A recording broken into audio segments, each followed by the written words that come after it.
Today is the 8th of May, or Victory in Europe Day, because it was on this day in 1945 that the Allies accepted Germany's unconditional surrender, marking the end of the Second World War.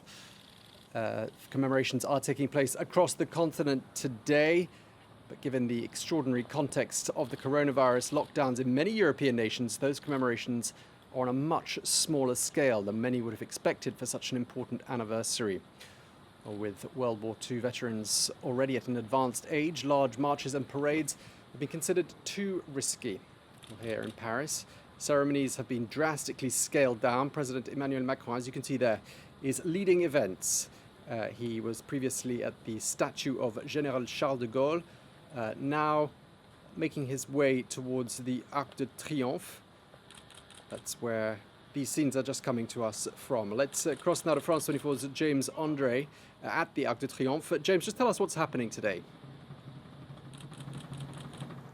Well, indeed, as you say, Emmanuel Macron is commemorating this Victory in Europe Day, the 8th of May, and this was supposed to be an important ceremony because, of course, it is the 75 years of this Victory in Europe Day, and of course, it is very important because the veterans are, of course, getting older every year, and this was probably one of the last great anniversaries that could have taken place with their presence, because of course they give a face to this moment in history, to this remembrance that is being done today. So indeed, President Macron will lay a wreath, though we will not touch it. It is two Republican guards that will lay the flowers down, and indeed, well, the eternal flame will be revived in just a few minutes. You can see on the pictures Emmanuel Macron is getting ready to take the sword that he will not be handed. It is, as it is the tradition, he will take it on a stand that has been specially designed for the occasion and revive the eternal flame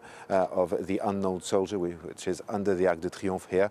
That has been a tradition now since the 20s and First World War. James, from what I'm hearing and what you're saying, it seems like every possible step is being taken to ensure that everyone is safe.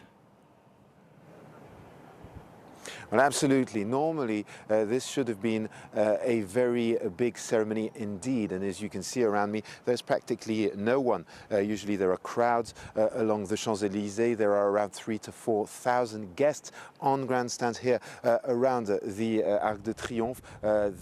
In this special occasion, there are only a few ministers, the Prime Minister, the Minister of Defense, as well as the Mayor of Paris, and also the Chiefs of Staffs of the French army. But usually there would have been a troop review here with the president seeing all the soldiers. Well, that is not taking place. There are only about 20 people here, and the Champs-Élysées are totally deserted today. So this is a very, very special moment indeed. It is a very unusual ceremony. It should have been a very important one. Emmanuel Macron was due to fly to Russia tomorrow on the 9th to celebrate Victory Day over there with Vladimir Putin. Well, that's not happening either. The ceremony has been cancelled there as well. And of course, for many associations of veterans, this is a very difficult moment indeed. They were hoping that this would be, one of the main commemoration years in the recent past. Well, that is not taking place across France. There are small ceremonies with groups of less than 10 people, no veterans, at the various monuments that commemorate this day across the country. Okay, well, thank you very much indeed for that, James Andre, on the Champs-Élysées as those commemorations take place. That is the scene right now. You can see the president there taking part in these unusual, scaled-back 75th anniversary commemorations of Victory in Europe Day. Let's listen in.